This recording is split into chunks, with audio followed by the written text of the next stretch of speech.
filming. Pardon? It's rolling. Okay, sorry. Fourth time we're filming this one. We're having a bit of camera trouble and dog trouble and other things which won't be mentioned. Okay, so to recap the first videos again, we talked about the exercises. I forgot to mention, you probably do most of those exercises in blocks of 30 seconds or a minute if you can, but go online. There's some fantastic exercise videos where it talks about your slings and your core or centre.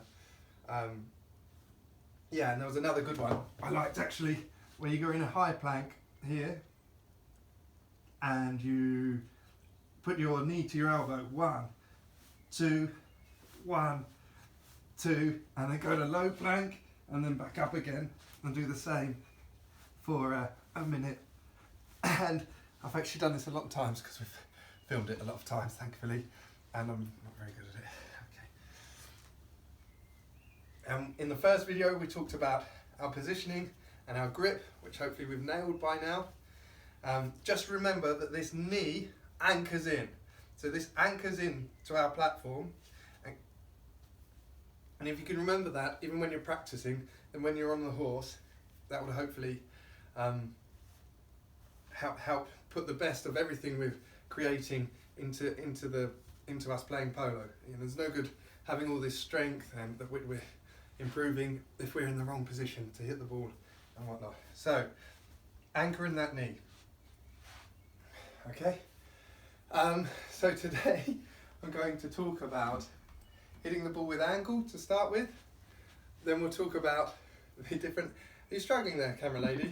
No, you're in shot. And then we'll talk about the different angles in our body that we unload, especially on the backhand. So, if we're hitting the ball straight, as we know, the stick falls down one plane. I just had some mini eggs, so sorry. Okay, so one plane. So what that means is, if we're hitting to 12 o'clock, the stick comes from 6 o'clock on a clock. Or imagine your target, the ball, and imagine a straight line. Your hand will always start at the end of that straight line. So point, draw the line on the points on the trajectory. So target, ball, and then our hand here, all in a straight line, and that stick will always fall down that straight line. It doesn't deviate. One plane.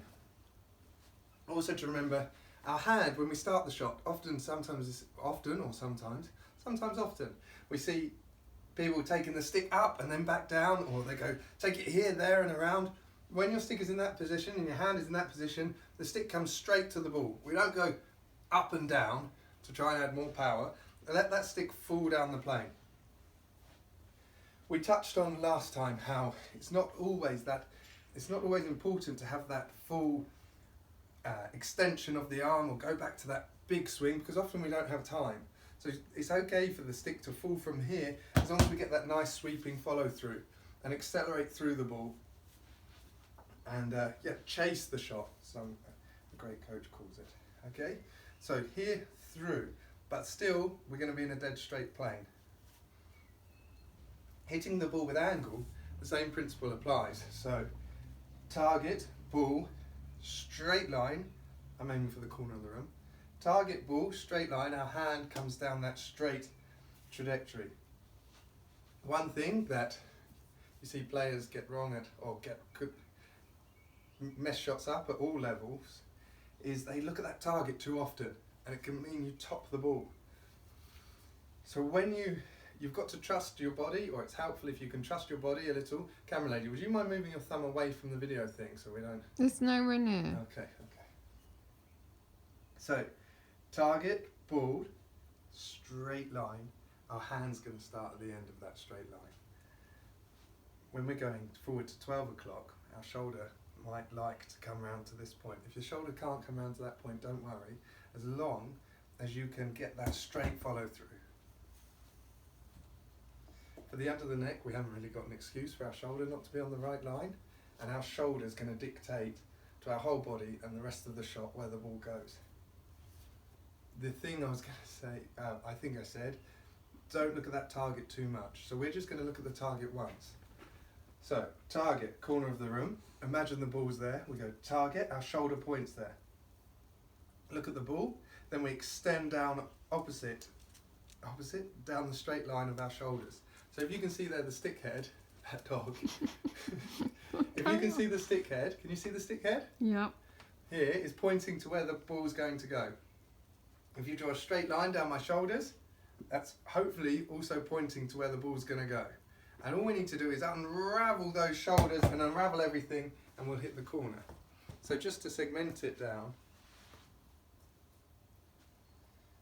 we're going to go target, target, and our shoulder points there. We don't need to look at the target again. Our spatial awareness and our unconscious is going to line up our shoulders, to where the target changes. So target, ball, then we extend as the ball gets closer, then we unravel. Haven't looked at the target again. Target, ball, extension. All in a straight line, in a straight plane. So there, one straight plane. Hand comes straight to the ball. If we're hitting out with angle here, I am going to talk about that we place the ball in different places, for slightly different places for these shots. You see there I've pushed the ball out much wider. If I'm hitting through the doorway right at the camera, target, ball, straight line, I want to try and get my stick there to start the shot. Straight plane, hitting the big ball. I got hooked. I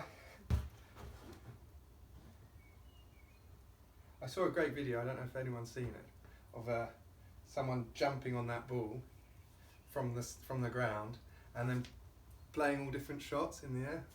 You can see if you can find it online. Right, so target, ball, please stay there, ball. Target, ball, and there's the straight line. So through the straight line and follow through into there. Always a nice clean, letting the stick fall and accelerate and chase through the shot. So that's our cut shot, that's our under the neck, that's our straight line. Hopefully we're conquering this section, these shots here. Remembering to anchor in our knee. Anchor in that knee to the saddle. Our foot's going to be wider, and that gives us all the space there to hit. Okay, let's just see if we can use this semicircle. Semicircle, this circle exercise thingy, to show the semicircle.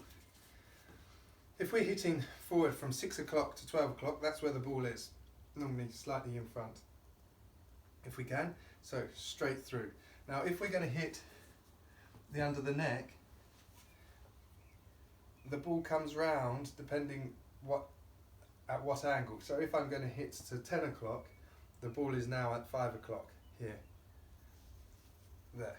And if I'm going to hit to 9 o'clock, the ball might come round here to 3 o'clock. Does that make sense? The cut shot, so that's for the under the neck. That's where the ball's coming to hit to 9 o'clock, straight line and down. Might be a little wide. And there's our 11 o'clock and so on. Just to help you picture that moving out, the wider it goes around that circle, the more angle we're going to hit.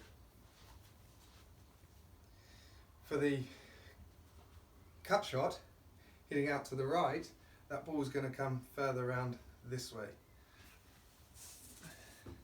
So if we think it starts here, as we play that cut shot, it moves around here with more angle. If I'm not hitting too much of a cut shot, it's not going to move too much, but as I add more angle to it, it comes out wider here. Does that make sense? Okay, so if we're hitting with a lot of angle, it's going to come all the way out here in order for us to try and get that straight plane. Ideally, we don't want to turn our hand open when we hit that cut shot. We want to try and get the straight plane for now and not adjust from our wrist at this point. As you get better, you start being flashy, which I've never got to, but people tell me. Okay, I think we've nailed that with angles. Camera lady, if I was telling you about undernecks, would you be able to tell me how to hit under the necks? Oh, absolutely, yeah. Okay, so everything is in a straight plane. Target, just look once. Our shoulders point there. Ball, extension, and hit through. In the last video, we talked about how we don't always have to come back here and we can unload the angles in our body. So we unload the wrist here. I think I talked about a praying mantis, I'm not sure if that was right. Wonderful. And elbow and through in the shoulders. We're going to add to that, especially for this backhand.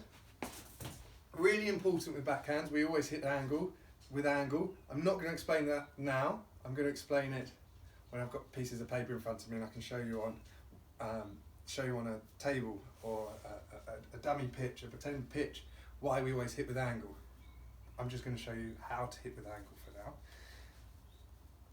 Now this, if you look here, the stick head, well, let's start from this point. Our forearm is going to dictate where the ball goes. If you imagine this is a pointer, an arrow, so if I'm hitting a tail, my forearm's hitting the tail there. Does that make sense? If I'm hitting an open, my forearm's dictating the shot there. Obviously, an open means out this way, the tail means back that way. If I'm hitting an open, we're taking the ball wider. If I'm hitting a tail, it's coming round to be slightly further back here. Does that make sense? Again, that's semicircle principle comes into play. Open.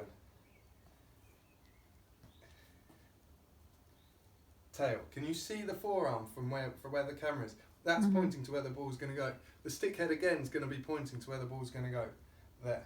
You must take that open, out the ball out nice and wide, otherwise you're going to chop the horse's head off, and we never want to hit the horses. Okay. Talking about unloading the angles in the body again, and you feel why that knuckle's important here. The stick's resting on my knuckle.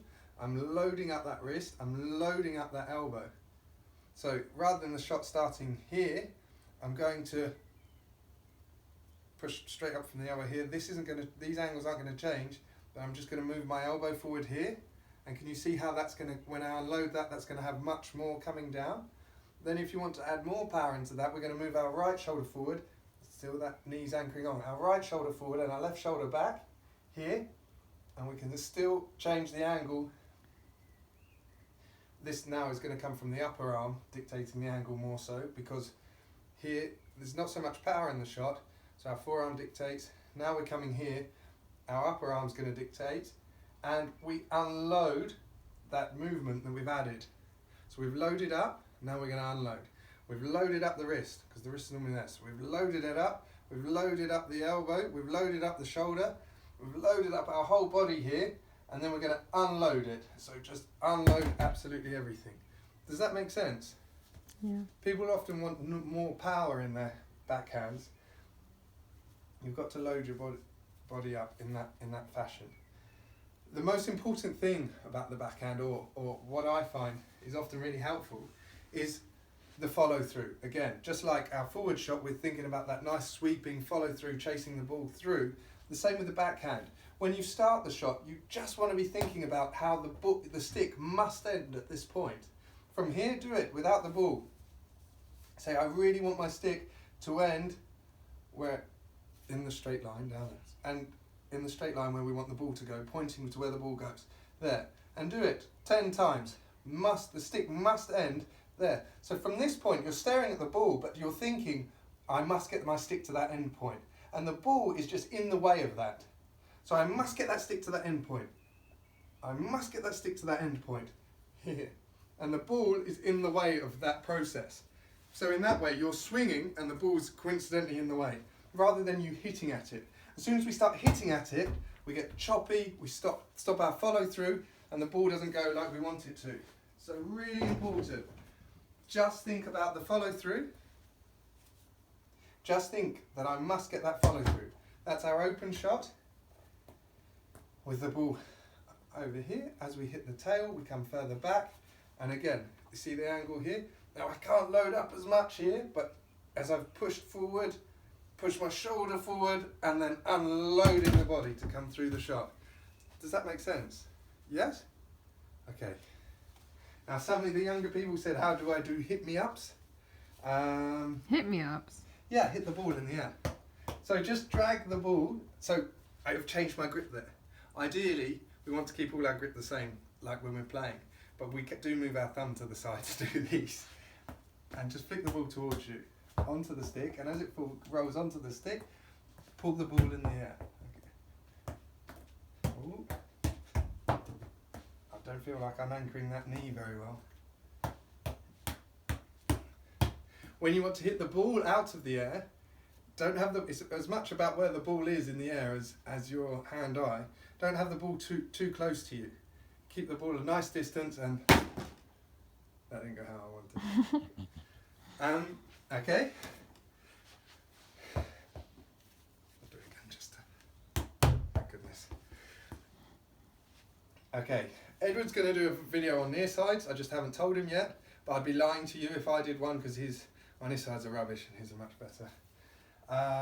We're going to do rules and tactics. Then I thought, guys, if you want to send me videos at this point, and then I'll see if I can see anything that you might like to do differently. Make sure you keep that grip nice, otherwise I'll be very not disappointed. I'm just going to be very judgmental. That will be well observed, and try and keep that knee anchoring in. Straight line, straight platform. Can you remember if there was anything else I wanted to do in today's video? Because we've done it quite a few times. Unloading angles, different angles of the shot, unloading the body. I think that'll do it for now, actually. So yeah, send me in any videos if you'd like of you with showing me your nice straight plane, a nice follow through, making sure you're going to be looking for your nice follow through, going to be looking for that straight plane, going to be looking to see that your hand doesn't go up then down, that you're taking your hand straight to the ball and hitting those different angles. These balls are great. I think I'm really dragging it out now. I think we got there.